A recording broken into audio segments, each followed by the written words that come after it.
जब चाहे देख सकते हैं। Regular practice set literature plus grammar series 12 यहाँ पर डिस्कस करेंगे। PYQ बेस्ड है और एग्जाम के पॉइंट ऑफ व्यू से इम्पॉर्टेंट है। आई होप कि आप अपनी स्टडी अच्छे से कर रहे होंगे। चैनल को लाइक शेयर और सब्सक्राइब कर दीजिए जिससे कि जो न्यू वीडियो का नोटिफिकेशन है वो आपको टाइम से मिल जाए। Okay, so let's begin now series 12। Yes, okay, so discuss कर लेते हैं।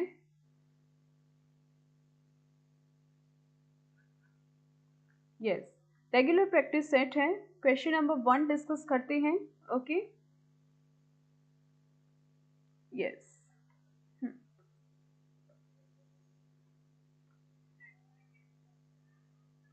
ओके, यस, सो हियर अगर आपने चैनल को सब्सक्राइब नहीं किया है तो चैनल को सब्सक्राइब कर दीजिए जिससे कि वीडियो के रिगार्डिंग या चैनल के रिगार्डिंग कोई भी न्यू नोटिफिकेशन है वो आपको टाइम से मिल जाए। So now let's start. Yes, everything is fine. Okay, question is which point I love a fool as naturally as if I were of kith and kin to him.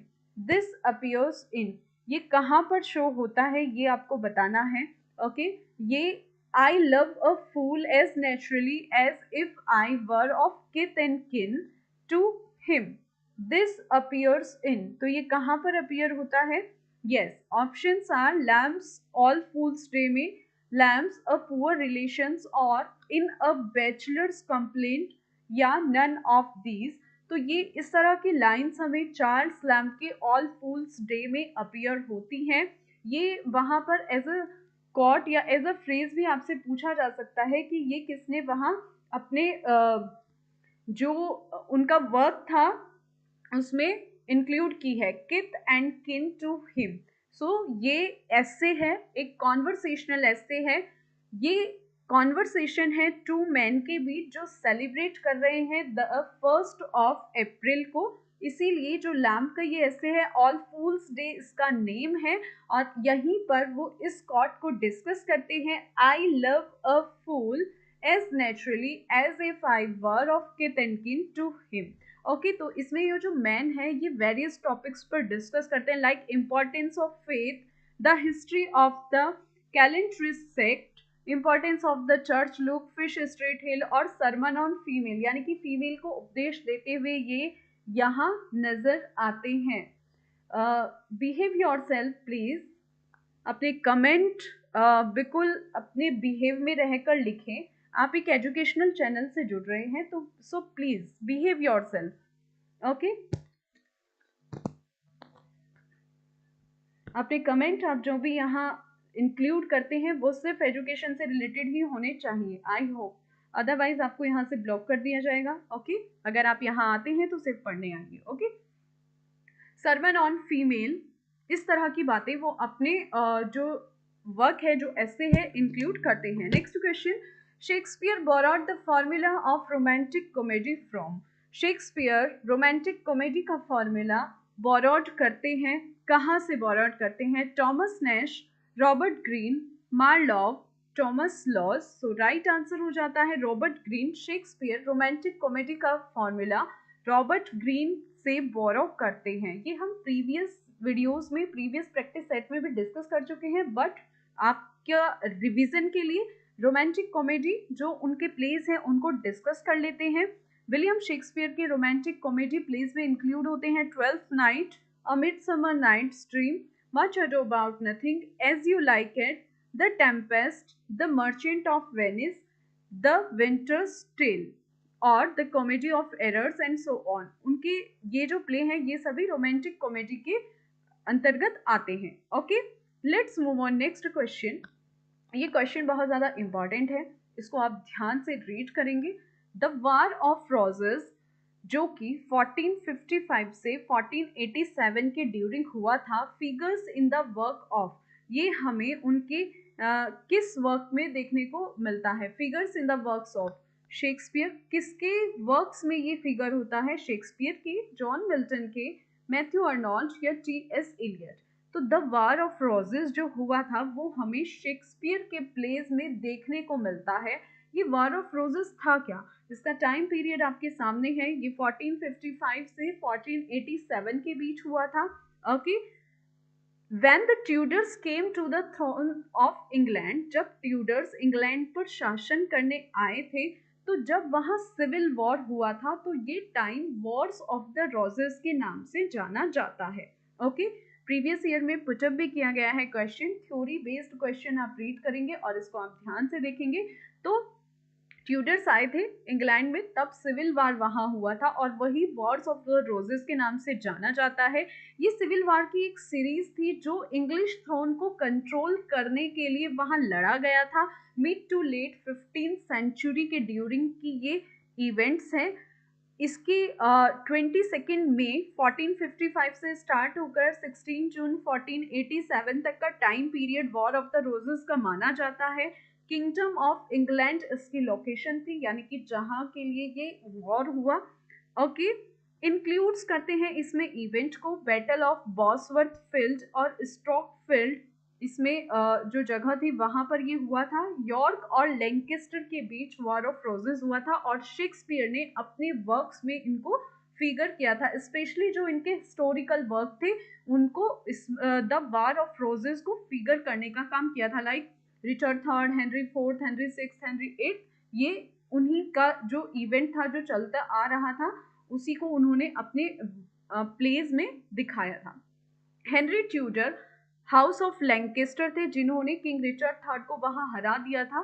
King Richard third जो कि house of York थे, और कहां पर हो रहा था ये वॉर? ये बॉसवर्थ फील्ड पर वॉर हो रहा था, जिसका रिजल्ट ये हुआ कि रिचर्ड की वहां डेथ हो जाती है, रिचर्ड थर्ड की डेथ हो जाती है और वॉर ऑफ रोजेस का एंड होता है और ट्यूडर पर किंग हेनरी सेवेंथ का शासन आता है, यानी कि उनको वहां पर बिठाया जाता है। तो एग्जाम के पॉइंट ऑफ व्यू से इंपॉर्टेंट है वॉर ऑफ द रोजेस, इसको आप अच्छे से रीड करेंगे। ओके, अब इससे रिलेटेड कोई भी किसी भी टाइप का क्वेश्चन अगर आपसे पुटअप किया जाता है तो ये आप इजीली बता सकते हैं। Next question, which poems of John Milton are full of Elizabethan spirit joyous in nature?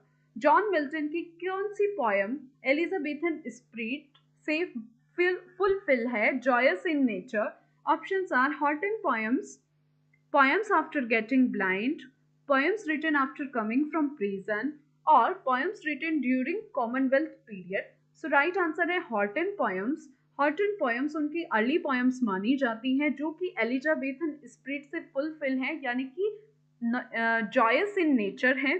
जब वो हॉटन में रह रहे थे तब मिल्टन ने अपना फर्स्ट पोएटिक पीरियड कंप्लीट किया, जो कि 1632 से 1638 कंसिडर किया जाता है।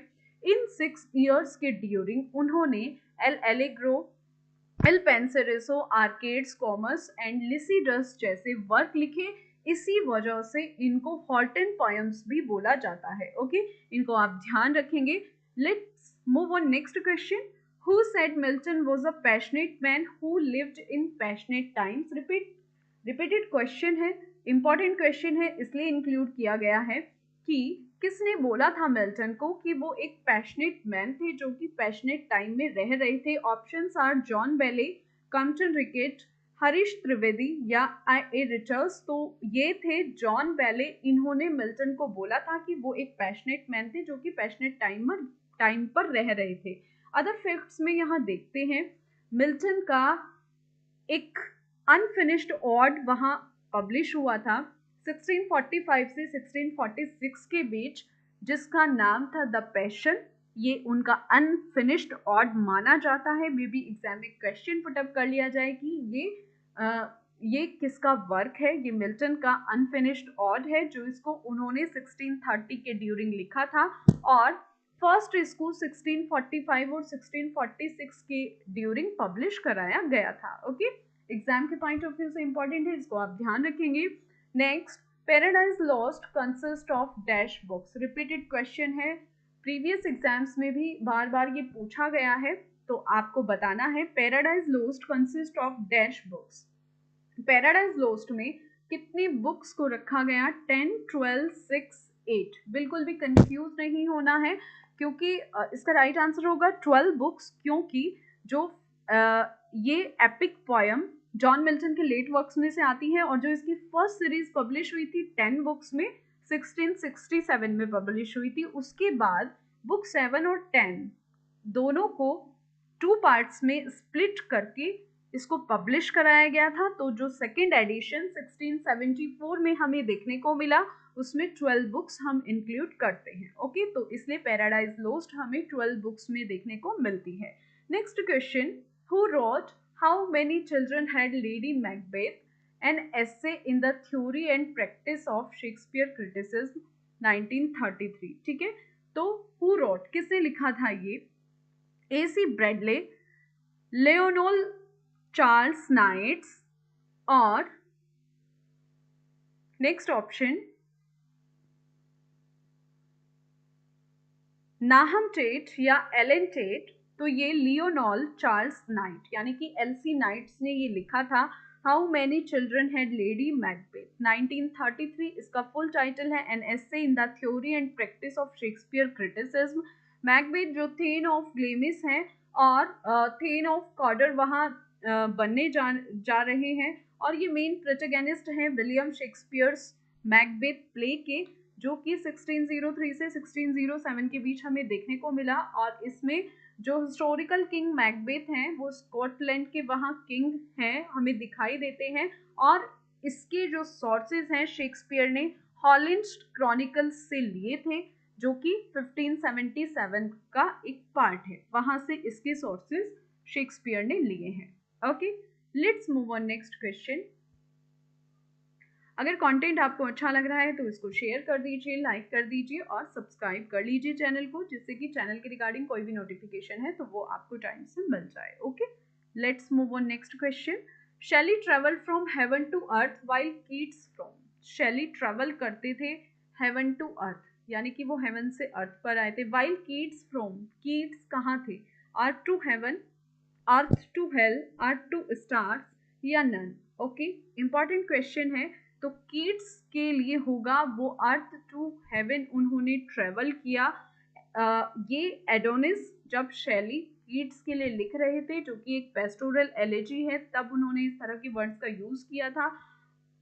पीबी शेले ने जॉन कीट्स के लिए ये एलेजी 1821 में लिखी थी, जिसकी थीम यहाँ पर हो जाती है कि जो मैन एंड नेचर के बीच रिलेशनशिप है उसको शो करते हुए दिखाई देते हैं, इमॉर्टलाइजेशन एंड रीबर्थ को शो करते हैं, and the influence of art and beauty को पीबी शेले एडोनिस में हमें शो करते हुए दिखाई देते हैं। ये उन्होंने कीट्स की डेथ पर लिखी थी जो कि एक पेस्टोरल एलेजी कंसिडर की जाती है। ओके, पेस्टोरल एलेजी आप जानते हैं जिसमें एक शेफर्ड होता है, उसकी स्टोरी दिखाते हैं। Okay, let's move on next. Endymion is the story of love between the hero Endymion and. Okay, ये लव की स्टोरी है एंडीमियन, जो हीरो एंडीमियन और किसके बीच देखने को मिलती है? वीनस, प्रॉस्पेरपिना, एग्नेस या सिंथिया। तो ये एंडीमियन और सिंथिया के बीच देखने को मिलती है। इसको जॉन कीट्स ने 1818 में पब्लिश कराया था। जॉन कीट्स की ये पोयम है और इसको पब्लिश कराया गया था टेलर एंड हेसी के द्वारा फ्लीट स्ट्रीट इन लंदन में।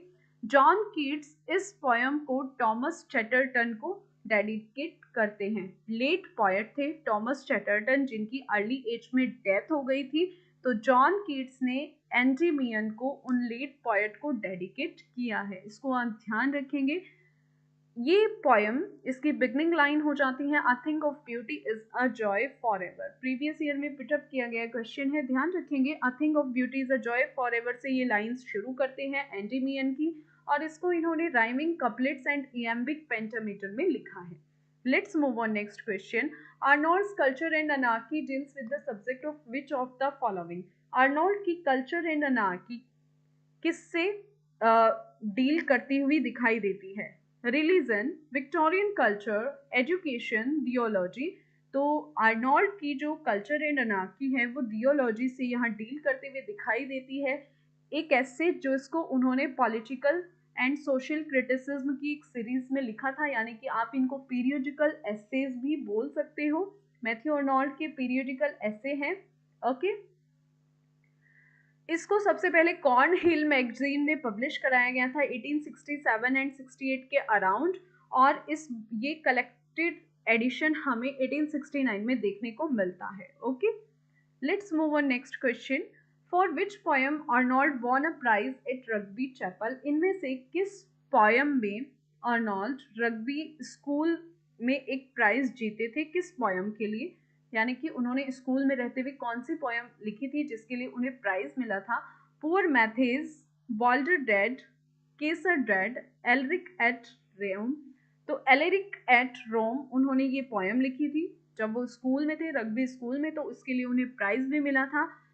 ये उनकी प्राइज पोएम मानी जाती है जो कि रग्बी पर प्रिंट हुई थी नवंबर 1840, यानी कि जब वो एज 17 ईयर्स ओल्ड थे। अर्नोल्ड मैट्रिकुलेटेड एट बैलियल कॉलेज ऑक्सफोर्ड कर रहे थे, तभी उन्होंने इस पोएम को लिखा था जो कि रग्बी स्कूल पर थी और इसके लिए उन्हें प्राइज दिया गया था। 1841 में उन्हें स्कॉलरशिप दी गई थी जब वो बीए कर रहे थे 1844 के during. Okay, next question. Fancy imagination are the term given by. Fancy imagination जो टर्म है वो किसके द्वारा दिया गया है? वर्ड्सवर्थ, कॉलरिज, शेले या कीट्स? तो ये रिपीटेड क्वेश्चन है। फैंसी इमेजिनेशन वर्ड्सवर्थ के द्वारा, सॉरी, कॉलरिज ने ये टर्म दिया था। ओके, एसटी कॉलरिज ने फैंसी को अपने डिस्क्रिप्शन में ऐड किया था। जो उनका इमेजिनेशन वाला डिस्क्रिप्शन था उसमें उनकी फिलोसफी के अकॉर्डिंग जो फैंसी है, फैंसी इमेजिनेशन है, ये सेकेंडरी टाइप ऑफ इमेजिनेशन है, क्योंकि ऑलरेडी अर्थ पर इतनी ज़्यादा हम इमेजिन कर सकते हैं चीज़ों को, लेकिन ये जो फैंसी है ये सिर्फ लस्टफुल है। ओके, ये सेकेंडरी टाइप इमेजिनेशन उन्होंने बताई है और वो इसको लस्टफुल मानते हैं, यानी कि विलासिता की वस्तुओं में इंक्लूड करते हैं और इन्होंने इसको बेसर डिजायर्स का सोर्स बताया है, यानी कि जो हमारी विलासिता की चीज़ें हैं उनका सोर्स बताया है। तो फैंसी इमेजिनेशन को कॉलरिज बेसर डिजायर्स वहाँ पर डिस्क्राइब करते हुए दिखाई देते हैं। Okay, next question, let's move on next question. Yes, what does the term curtain raiser indicates in drama? जो term curtain raiser है वो ड्रामा में क्या इंडिकेट करता हुआ दिखाई देता है? One who raise curtains, a modern drama of serious nature, या supernatural agency in drama which reveals some truth, या a short play before the main play? तो यही इसका राइट आंसर हो जाता है, a short play before the main play। Curtain raisers drama में short play है बिफोर द मेन प्ले। इसको मूड और टोन, किसी भी परफॉर्मेंस के मूड और टोन पर के अकॉर्डिंग सेट किया जाता है और शो शुरू होने से पहले जो ऑडियंस है उसका एंटिसिपेशन और एक्साइटमेंट वहाँ पर क्रिएट करने के लिए कर्टेन रेजर को किसी भी ड्रामा में इंक्लूड किया जाता है। एग्जाम्पल जैसे हैमलेट में यूज किया है शेक्सपियर ने। Now the term of grammar section, adverb. Adverb के बारे में बात करेंगे, ठीक है। पार्ट्स ऑफ स्पीच यहाँ पर हम डिस्कस कर रहे हैं। प्रीवियस वीडियोस में हमने प्रोनाउंस डिस्कस किए हैं, ठीक है। सेंटेंस, कंपाउंड और कॉम्प्लेक्स सेंटेंस डिस्कस किए हैं। इस सीरीज में हम एडवर्ब की बात करेंगे क्योंकि आप हायर क्लासेस के स्टूडेंट हैं, आप कॉम्पिटिटिव एग्जाम्स अप्लाई कर रहे हैं, तो बेसिक यहाँ पर डिस्क्राइब करने की ज़रूरत नहीं है। अगर आपको बेसिक्स ही देखना है तो आप चैनल पर जाइए, थ्योरी वहाँ से पढ़ सकते हैं, वहाँ पर इंक्लूडेड है बिल्कुल एकदम स्टार्टिंग से, बिगिनिंग से।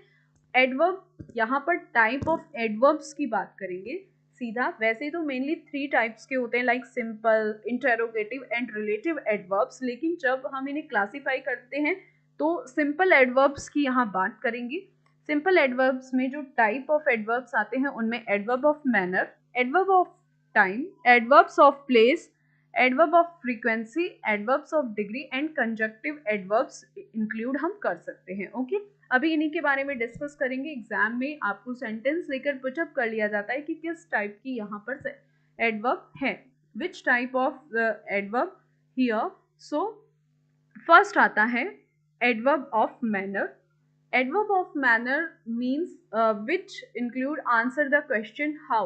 एग्जाम्पल से समझते हैं, लाइक दे वेटेड, वे वेट कर रहे थे, हाउ ईगरली, कैसे वेट कर रहे थे, बहुत ही eagerly for their semester exam result, अपने सेमेस्टर एग्जाम रिजल्ट्स का वो ईगरली वेट कर रहे थे। तो यहाँ पर हमें आंसर मिला क्वेश्चन का, जब हमने वर्ब के बाद क्वेश्चन किया, दे वेटेड, वे वेट कर रहे थे कैसे, ईगरली।